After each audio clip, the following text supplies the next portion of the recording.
Welcome back to the news at 10. The Economic and Financial Crimes Commission has rearraigned Gbenga Makanjola, the Deputy Chief of Staff to Senate President Dr. Bukola Saraki. He was rearraigned alongside two others before Justice Maureen Onyetenu of the Federal High Court in Lagos. The other defendants are a cashier in the Senate President's office, a former managing director of Societe Generale Bank, who is said to be at large, and another private company. In the amended 11 counts, the defendants, among other things, allegedly converted 3.5 billion naira transferred from the Nigerian Governors Forum. The EFCC says the money was part of a larger sum of 19 billion naira diverted from the London-Paris Club refund to states. The defendants were also accused of conspiring to disguise the unlawful origin of the 3.5 billion naira, which was paid into the account of Melrose General Services Limited. And a suit by the Economic and Financial Crimes Commission, the EFCC, is seeking the final forfeiture of about $8.4 million and 7.4 billion naira linked to the wife of the former president, Patient Jonathan, failed to go on at the Federal High Court sitting in Lagos today. The court has now fixed April the 12th to hear the matter. The EFCC prosecutor, Rotimi Oyedepo, was to be attending an urgent matter before the NJC's 5-man panel set up to investigate the allegations leveled against the suspended CJN, Walter Onoge. The court reached this decision after the EFCC counsel, Mr. Oyedepo, moved his motion for final forfeiture of the sums to the federal government, but Mr. Ifedayo Adedikwe, Mike Ozekome, and Mr. Ige Asemudara, appearing for the respondents, had opposed the move. To health matters now, and ahead of the 2019 World Oral Health Day, the Nigerian Dental Association and Unilever Nigeria PLC have asked Nigerians to pay more attention to their oral health and avoid health complications that could arise from bad habits. The two organizations and other partners at an event in Lagos said the World Health Oral Day is celebrated on March the 20th every year.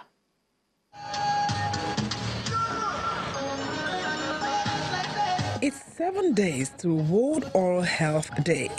The Nigerian Dental Association and Unilever Nigeria PLC kickstart activities to mark the day with a joint press conference which is hinged on the importance of oral health. According to the FDI, World Dental Federation, oral diseases affect at least 3.58 billion people worldwide.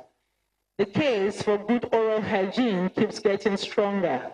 Brush twice daily with fluoride containing toothpaste and appropriate brush. Floss to remove plaque between teeth where toothbrush cannot access. Visit to the dentist every 6 months for routine checkup and scaling and polishing. We're going to have a celebratory event with children at the Teslim Balloon Stadium in Surulere on the 20th of March, which is the World Oral Health Day itself. This event will also act as our official kickoff for this year's President Brush Day and Night Schools program. A good oral health is said to be better achieved when started early in life. These school children want everyone to take a pledge to imbibe good oral habits. I pledge. I pledge. To brush. To brush. Day. Day. I pledge. I pledge. To brush. To brush. Night. Night. I pledge. I pledge. To get my parents. To get my parents. To brush. To brush. Day. Day. And night. And night. Please put your hands together for the wonderful children. And there's more on the President's Brush Day and Night Schools program. We do a 21-day behavioral change campaign, and that behavioral change campaign, once you do something consistently for 21 days, then, it forms a habit. So the impact is really getting children to brush in the morning and brush in the evening. And so for now, we've done it for a couple of years, and we're at 5 million children, and we hope to reach 10 million in 2020. The event is rounded off with a health walk to call the attention of members of the public to oral health awareness.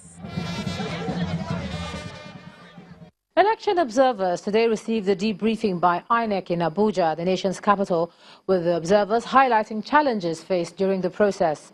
85,000 members of staff from 120 local and 36 foreign election observers were accredited by INEC to observe the 2019 elections.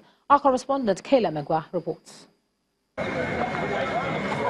The 2019 elections are largely over across the country, except in 6 states, where the governorship and state assembly elections were declared inconclusive, and supplementary elections are billed for the 23rd of March, 2019.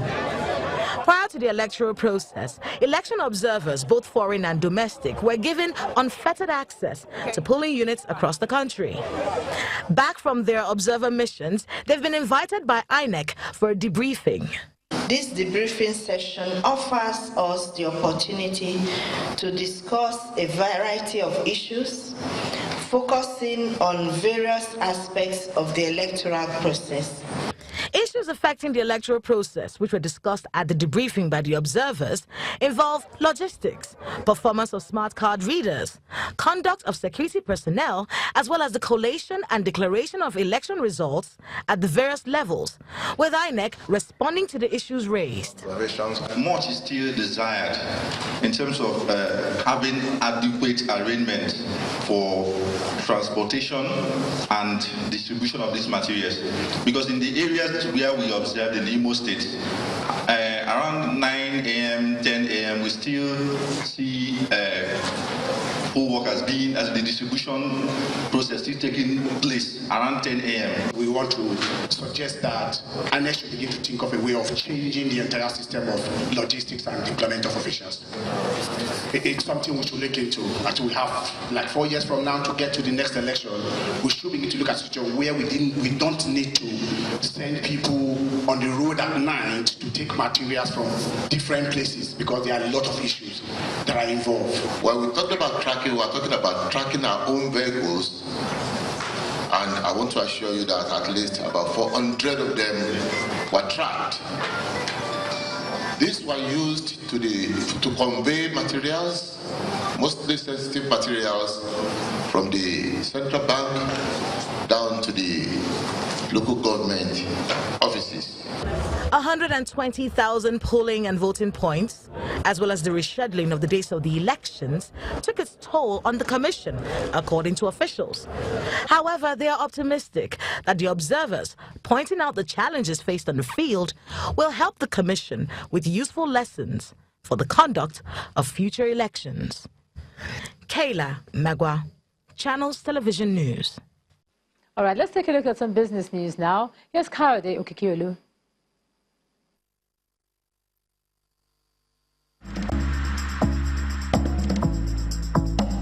You first.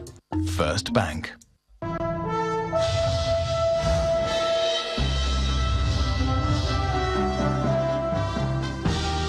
Thank you, Ijoma, and you're welcome to Business News. Nigeria's Securities and Exchange Commission has released the exposure draft of new rules and sundry amendments to the rules and regulations of the Commission. The 58-page document proposes new rules on electronic dividend mandate, transmission of shares, and direct cash settlement process. Major amendments in the document are in respect of related parties' transaction and conflict of interest.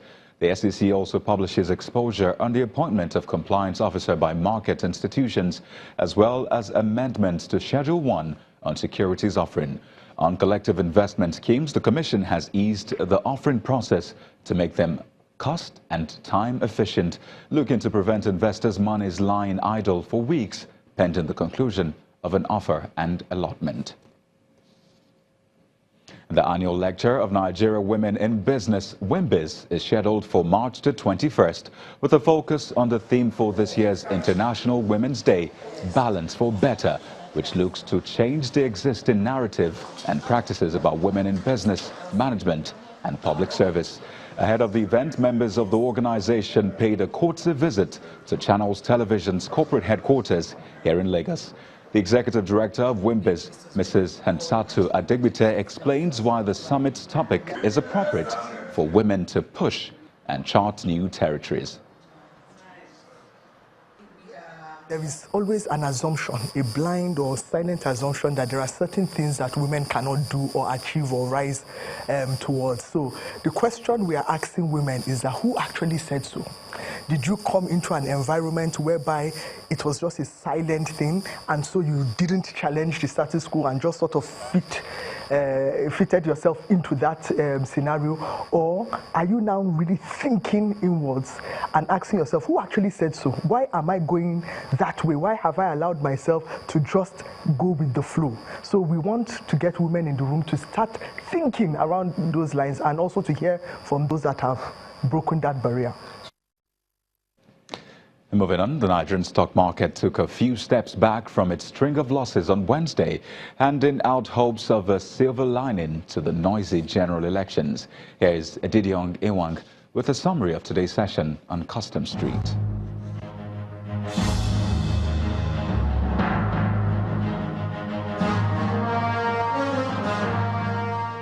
Hello and welcome to the Stock Market Report.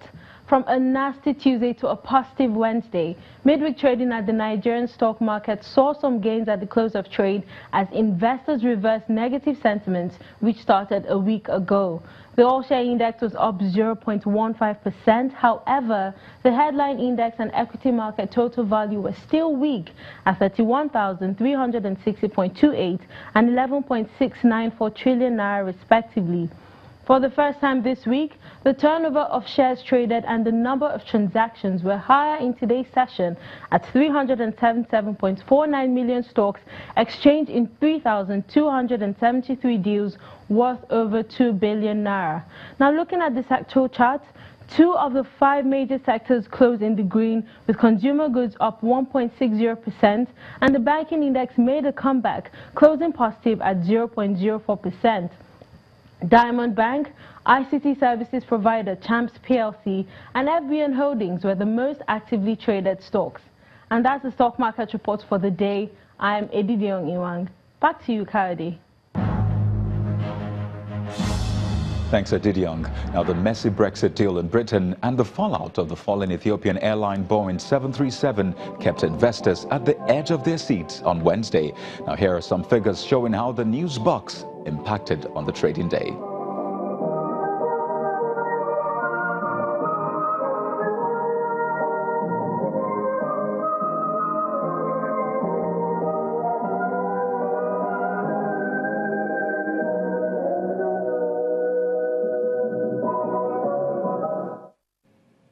And that's business news for tonight. Thank you for watching. I am Kayode Okikelu. It's now back to Ejioma.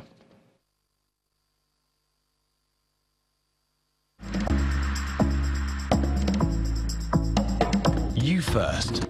First Bank. Thanks a lot, Kayode. Still ahead on the news at 10, UK lawmakers reject May's Brexit deal. That's in a moment. Please stay with us.